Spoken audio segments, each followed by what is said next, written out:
नमस्कार, मैं प्रवीण कुमार आपका आईपीएस ट्यूटोरियल में हार्दिक अभिनंदन करता हूं और मैं आशा करता हूं कि आप सब ठीक होंगे।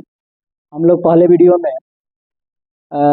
कांग्रेस से जुड़ी हुई प्रमुख तथ्य के बारे में हम लोगों ने पढ़ाई किया है और 3 अधिवेशनों के बारे में हम लोग जानकारी प्राप्त कर चुके हैं। आज इस वीडियो में चौथे अधिवेशन से हम लोग कंटिन्यू करेंगे और चौथा अधिवेशन कांग्रेस का चौथा अधिवेशन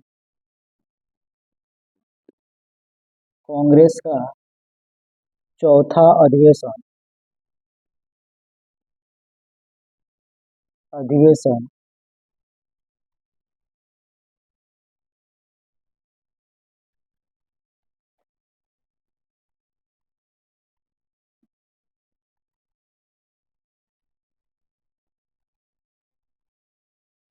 अगर कोई पूछे कि स्थान कहाँ पर हुआ था,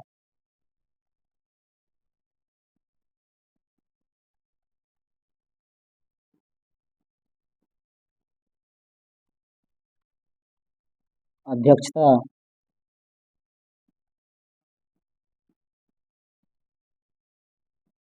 जॉर्ज यूल प्रथम अंग्रेज।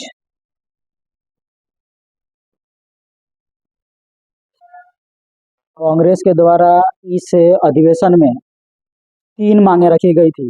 कांग्रेस ने इस अधिवेशन में 3 मांगे रखी। कौन कौन सी मांगे रखी, तो 3 मांगे हम लोग पढ़ लेंगे। एक,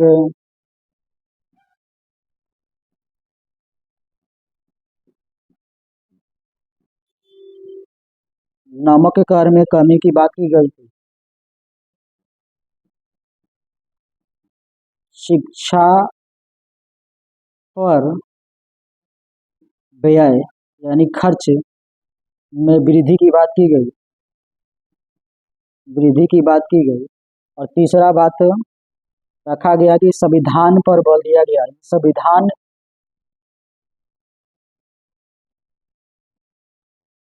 निर्माण पर बल दिया गया। एक बार क्वेश्चन पूछ चुका है कि जो कांग्रेस का चौथा अधिवेशन इलाहाबाद में हुआ था, इस अधिवेशन में प्रतिनिधियों की संख्या कितनी थी, तो हम लोग प्रतिनिधि की संख्या पढ़ लेंगे क्योंकि एक बार क्वेश्चन कर चुका है, इसीलिए ये 1248 प्रतिनिधि भाग लिए थे। प्रतिनिधि भाग लिए थे। ये चौथे अधिवेशन से यह है इंफॉर्मेशन कि अगर कोई पूछे कि कांग्रेस का चौथा अधिवेशन कहाँ हुआ था, तो इलाहाबाद में हुआ था, जो वर्तमान में प्रयागराज इसको कह दिया गया, प्रयागराज बना दिया गया है। और जो 1888 में हुआ था, इसकी अध्यक्षता जॉर्ज यूल ने किया था, प्रथम अंग्रेज थे। इस अधिवेशन में कांग्रेस ने 3 मांगे रखी।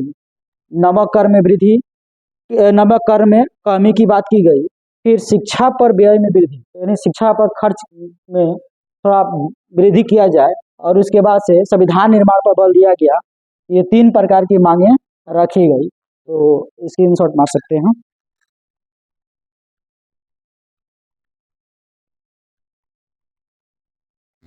कांग्रेस का 5वां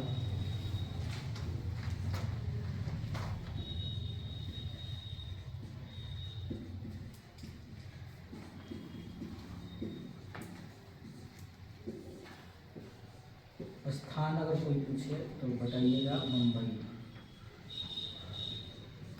अध्यक्षता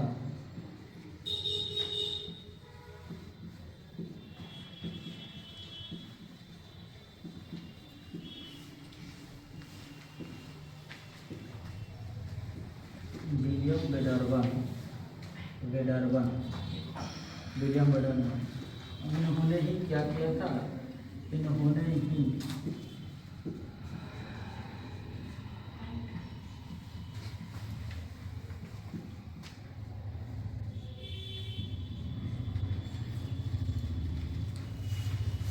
ह्यूम की जीवनी लिखी। इन्होंने ही ह्यूम की जीवनी लिखी।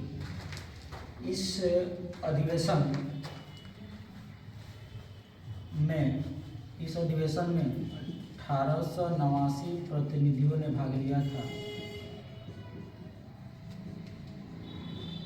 जिन्होंने भाग लिया था। एक खास बात हुई थी कि मताधिकार की आयु सीमा की आयु मताधिकार की आयु सीमा 21 वर्ष निर्धारित किया गया था। 21 वर्ष निर्धारित किया गया था। ठीक है। तो कांग्रेस का पांचवा अधिवेशन कुछ खास, तो अगर भारतीय दृष्टिकोण से देखा जाए तो कुछ खास नहीं रहा, बट एक चीज़ हुआ कि मताधिकार की आयु को निर्धारण किया गया और कहा गया कि 21 वर्ष का कोई भी व्यक्ति होगा वो क्या करेगा, उसको वोट देने का अधिकार होगा। और इनकी अध्यक्षता विलियम बेडनर ने की और इन्होंने ए ओ ह्यूम जो कांग्रेस के प्रथम महासचिव थे, इन्होंने इनकी जीवनी को लिखा है। स्थान कहाँ था अधिवेशन का, पांचवा अधिवेशन का, मुंबई, और इसमें 1889 प्रतिनिधियों ने भाग लिया। 1890 में कांग्रेस का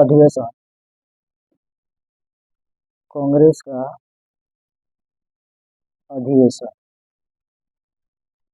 1890 का कांग्रेस का अधिवेशन, ये कहा गया स्थान कोलकाता में,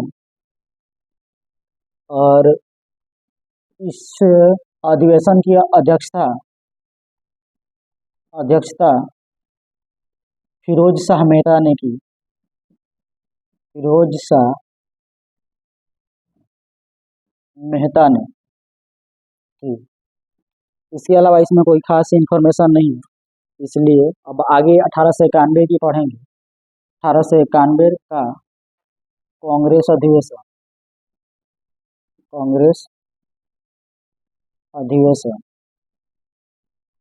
1891 का कांग्रेस अधिवेशन, क्योंकि 1890 में कुछ खास बातें नहीं रखी गई थी, इसलिए इसमें कोई ज़्यादा इन्फॉर्मेशन नहीं है। और 1891 का अधिवेशन, स्थान पूछा जाएगा तो नागपुर। जब इनकी अध्यक्षता की बात की जाएगी तो पी आनंद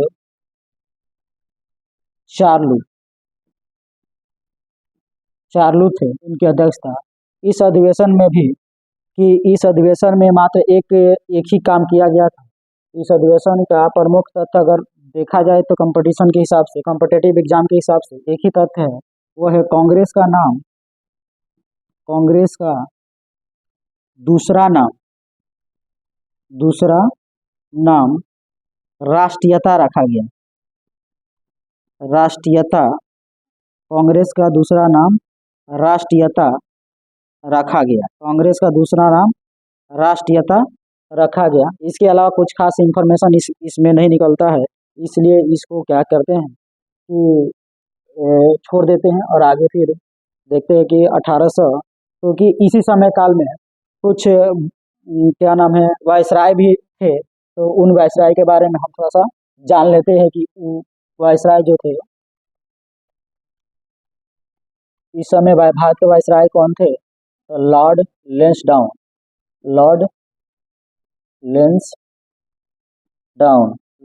लेंसडाउन जो थे 1888 से 1894 तक रहते हैं। इन्होंने भारत में रहते हुए कुछ काम की। जो पहला काम ये है,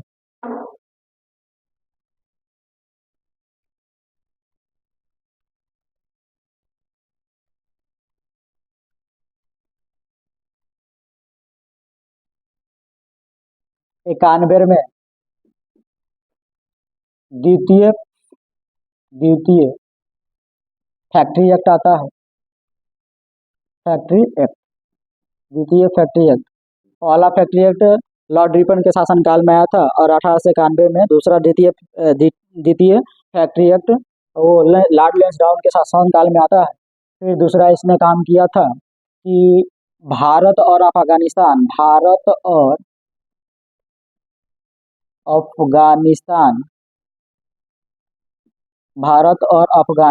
के बीच सीमा निर्धारण।